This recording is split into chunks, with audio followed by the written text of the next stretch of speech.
پہلی آیت جو پہلے درس میں گزری اس میں اللہ تعالیٰ نے زندگی اور موت کے حوالے سے ہماری رہنمائی فرمائی، خاص کر موت و حیات کی جو کشمکش ہماری آنکھوں کے سامنے چلتی رہتی ہے، اس کو اتنے پیارے انداز میں اور سارا انداز میں سمجھایا، اور تقریباً قرآن حکیم میں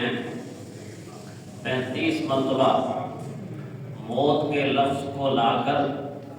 موت کی حقیقت کو سمجھایا، اور پھر 136 مرتبہ اسی لفظ کو مختلف انداز کے ساتھ بیان کر کے بتایا کہ زندگی کے ساتھ جو موت لگی ہوئی ہے اس کی حقیقت کیا ہے۔ اور اکثر زندگی کا ذکر بعد میں کیا، موت کا ذکر پہلے کیا۔ اس میں یہ بھی اشارہ ہے کہ تم زندگی سے پہلے ایک مرحلے سے گزر کے آ چکے ہوئے کہ اس مرحلے کا تمہیں علم ہی کوئی نہیں، تمہیں پتہ ہی کوئی نہیں، اور تمہیں یاد ہی کوئی نہیں کہ تم ایک ایسی حالت سے گزر کر زندگی میں داخل ہوئے ہو کہ جس کو موت کی حالت کہا جاتا ہے۔ تم عدم میں تھے ہی کچھ نہیں، تو مردہ تھے، اور اس مردہ حالت سے پھر تم اس زندگی کی حالت میں آئے ہو۔ تو اس اعتبار سے موت کا ذکر قرآن حکیم میں اکثر مقامات پر پہلے کیا، ساتھ ساتھ بتایا کہ زندگی ایک سفر ہے اور موت اس سفر کا ایک مرحلہ ہے، اور قبر اور برزخ یہ اگلا سفر ہے، اور اس سفر سے گزر کر انسان اپنی اصلی منزل جنت کی طرف بڑھ رہا اور نافرمان دوزخ کی طرف بڑھ رہے۔ تو اس اعتبار سے اس سے پہلی آیت میں موت و حیات کا مکمل فلسفہ جامع انداز میں سمجھا دیا کہ تم انکار نہیں کر سکتے، آنے والی موت کے بعد زندگی کا بھی انکار نہیں کر سکتے۔ اس لیے نہیں کر سکتے کہ تم ایک موت سے بعد میں آنے والی زندگی کو تسلیم کر چکے ہو، یعنی اس زندگی کو ہم تسلیم کرتے ہیں، اور اس سے پہلے ہماری موت کو بھی تسلیم کرتے ہیں کہ ہم کچھ نہیں تھے، اب ہم زندہ ہیں۔ اس زندگی کے بعد میں آنے والی موت کو بھی تسلیم کرتے ہیں۔ اللہ تعالیٰ بتانا چاہتے ہیں کہ چوتھی چیز کو تسلیم کرنے میں کیا رکاوٹ ہے؟ کہ مرنے کے بعد دوبارہ زندہ ہونا، اللہ کے سامنے پیش ہونا۔ اس چیز کے تذکرے کے بعد آج کی اس آیت میں فرمایا اللہ وہ ذات ہے کہ جس نے زمین کو بھی پیدا کیا، اور زمین میں جو کچھ ہے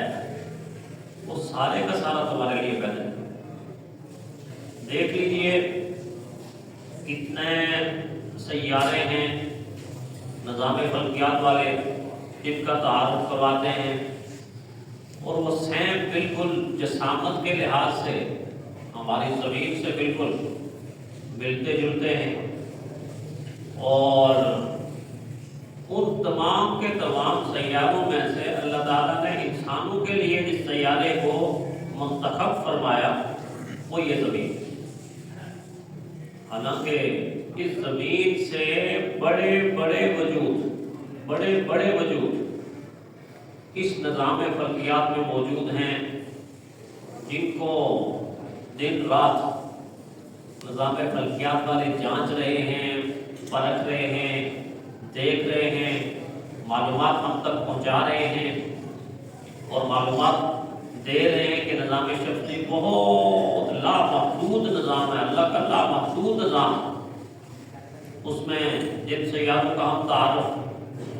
بچوں کو کرواتے ہیں، اسکول کی سطح پہ کرواتے ہیں، کالج کی سطح پر کرواتے ہیں، یونیورسٹی کی سطح پر کرواتے ہیں، اس سبجیکٹ میں جو پڑھاتے ہیں، اور معلومات دیتے ہیں کہ چاند اس زمین سے تقریباً 3,99,000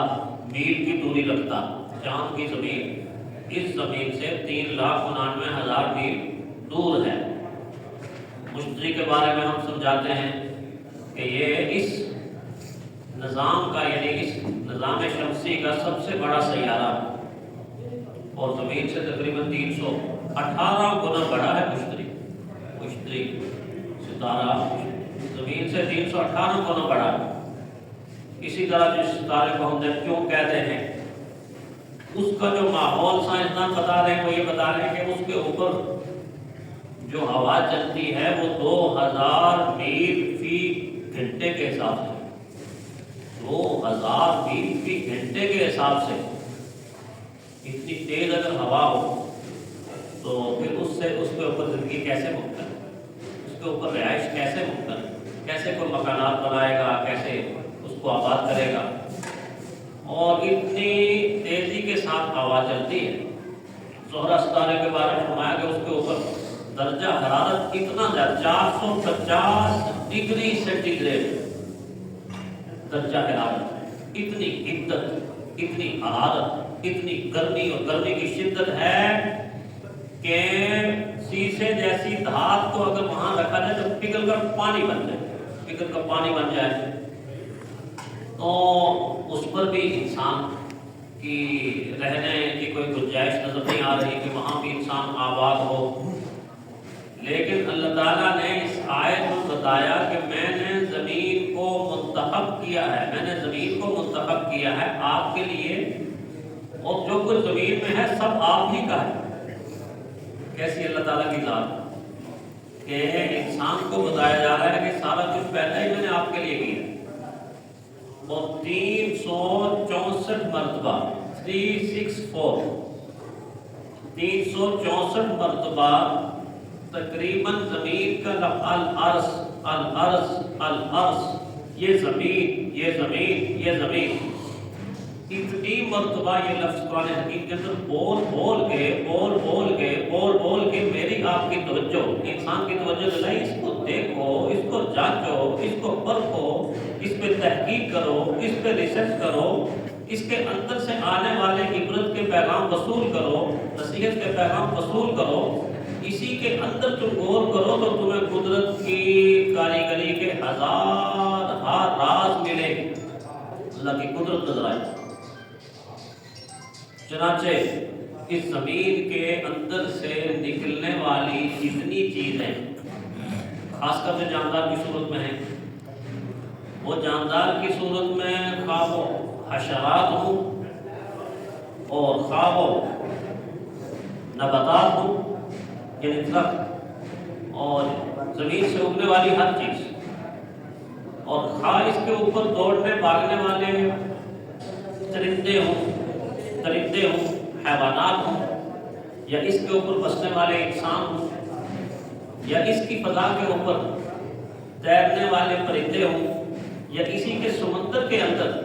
دائیں بائیں جانے والی مچھلیاں اور ہزارہا مخلوق سمندر کی مخلوق ہو، ایک ایسا بے پناہ علم کا ایک ایسا بے پناہ سمندر انسان کے سامنے الارض کہہ کے رکھتے ہیں، 364 مرتبہ دہرا کے رکھتے ہیں، ان کو دیکھو، ان میں سے ہر ایک پکار کر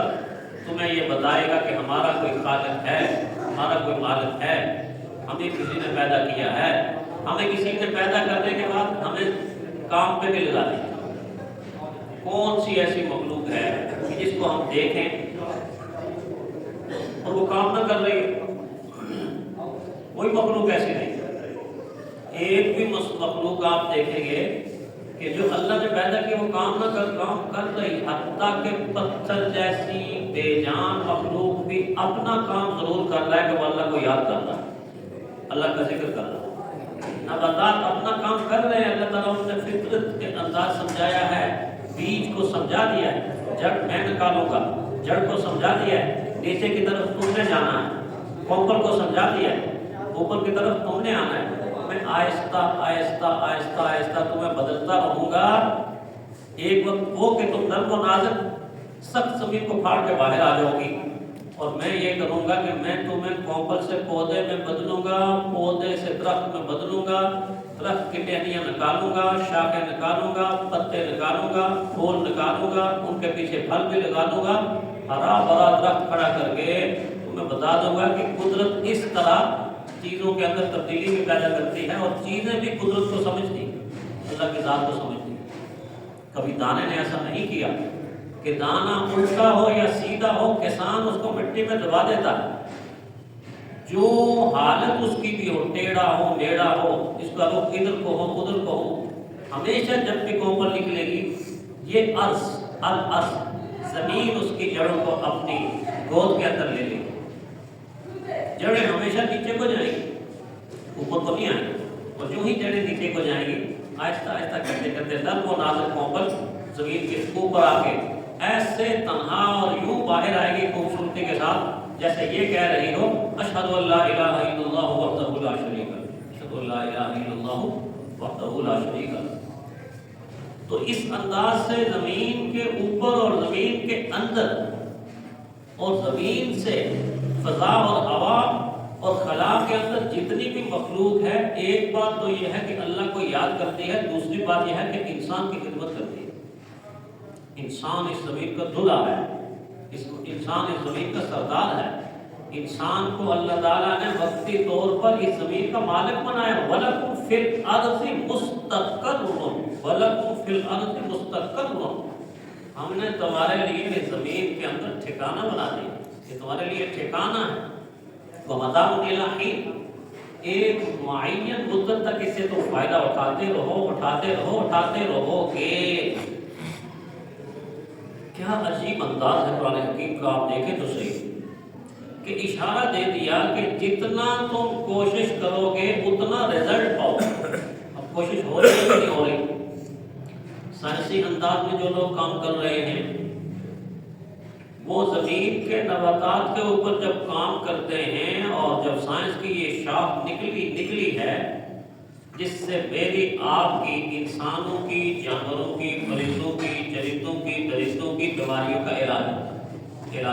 سائنس نہیں، مختلف شعبے ابھی تک سائنس اس سطح پر نہیں پہنچ سکی کہ جس سطح کے اوپر اللہ نے نباتات کو پیدا کیا۔ گن کے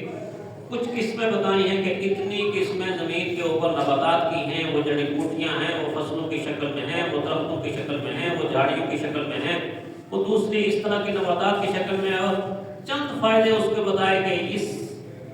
درخت کے اندر اور اس کے پتے کے اندر اور اس کی جڑ کے اندر، اس کے تنے کے اندر، اس کے پھول کے اندر اور اس پھل کے اندر، اس کے چھلکے کے اندر، ان بیماریوں کا علاج۔ ابھی تک اسی چیز پہ لگے ہوئے۔ جتنا آگے بڑھتے جائیں گے زمین کے اندر سے نکلنے والی یہ چیزیں اللہ تعالیٰ کی قدرت کے راز ان کے سامنے کھول دی جائیں گی، یہ بھی ہے، یہ بھی ہے، یہ بھی ہے، یہ بھی ہے، یہ بھی ہے۔ اس لیے فرمایا کہ جو کچھ بھی ہے وہ تمہارے لیے سارے کا سارا۔ اس پر مسلمان غور نہیں کرتا، اللہ تعالیٰ نے اتنی زیادہ تعداد کے اندر یہ لفظ لا کے کیا اللہ تعالیٰ چاہتے کیا؟ ایک تو یہ چاہتے ہیں کہ میری زمین پر چل رہے ہو، میری زمین پر دوڑ رہے ہو، میری زمین پر بھاگ رہے ہو، میری زمین پر بس رہے ہو، میری زمین سے ہی تم پیدا ہوئے ہو، میری زمین کے اندر ہی تم نے جانا ہے۔ اور یاد رکھو کہ اگر میری مان کر نہ چلے تو یہ زمین تمہیں بڑی نقصان پہنچائے، بہت نقصان پہنچائے۔